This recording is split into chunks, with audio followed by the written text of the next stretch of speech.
TEDx was in Rome, if I remember correctly. Yeah. Yeah. Yeah. So talk us through getting TEDx Rome, and then you also had the piano on stage for TEDx, didn't you? I did. Yeah. Yeah, It was a which is crazy also project. unusual. Yeah. Yeah. Well, I knew I had been building. Was it a The big red piano dot for was the piano?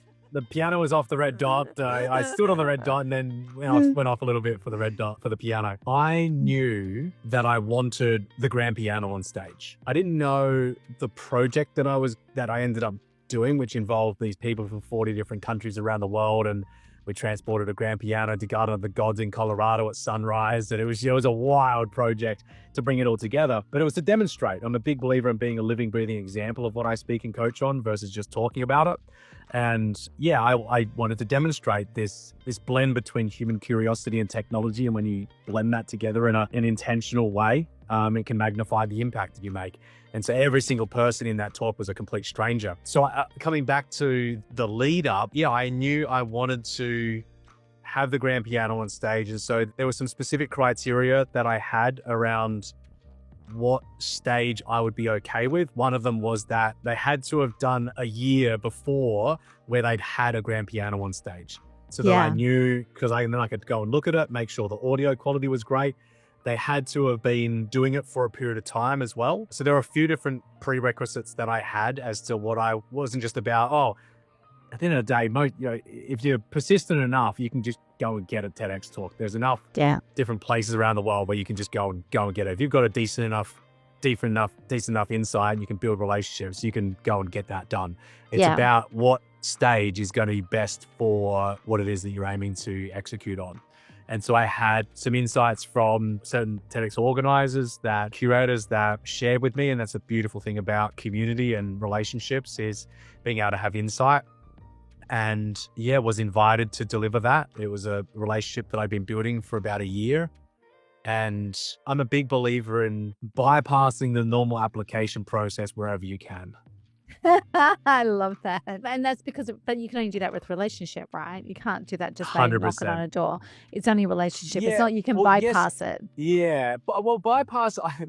So when I'm moving to, this is a yes and. Yes, 100% with the relationships.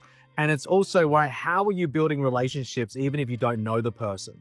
I'm going to give a crazy beautiful example of this, because this bypassing the normal application process I've been doing for 15 plus years now. I just don't really tell many people about it. It's after I moved to Melbourne, I was in a relationship with someone that I think you know from back when that period of time. Yep. And she moved down and I was living in another place, and this place for rent came up about 7 doors down from where I was living in this shared rental. And I went down, check it out. The property manager was there. There was so many people there.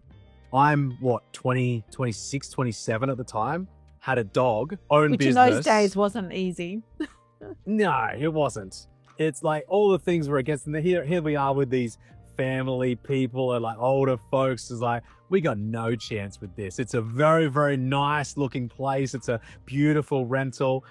And so I went to the property manager and I said, just, out of curiosity, have they always rented out the home, or, have they lived in it and they're cruising across? We're just having a general conversation, but I'm being, again, pretty strategic and intentional about the questions I'm asking.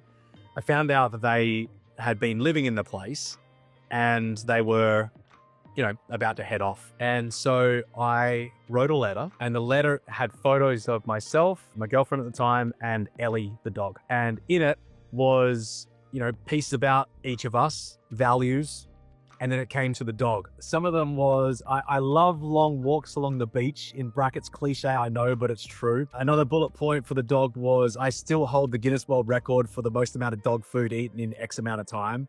Right, I just went to town on it. And I just called out the objection that was going to be there. Yeah. Right, there was an objection there. And what I did is I folded up the letter, popped it in their mailbox, because I knew that they were living there, and wrote on the front that said, "To our neighbor." Oh. I got a call from the owners of the place. We went and sat at their kitchen table for 2 hours that night before they'd even spoken to the property manager. And then all that had to happen was because they said, we wish we'd just gone, and put it out there for you to be able to, do it directly with you immediately. But that was an example of they didn't know us, but it's like, how can you bring some form of an association, whether maybe it is getting introduced by somebody, but otherwise, how are you marketing or selling in a way that enables you to build the relationship really quickly? Yeah. I'll give another example of this. Just last week, I was at an event and there was a puppy playpen at this event. And I know there's event professionals that are at this event, and I met a few different people, and there's a couple of different opportunities.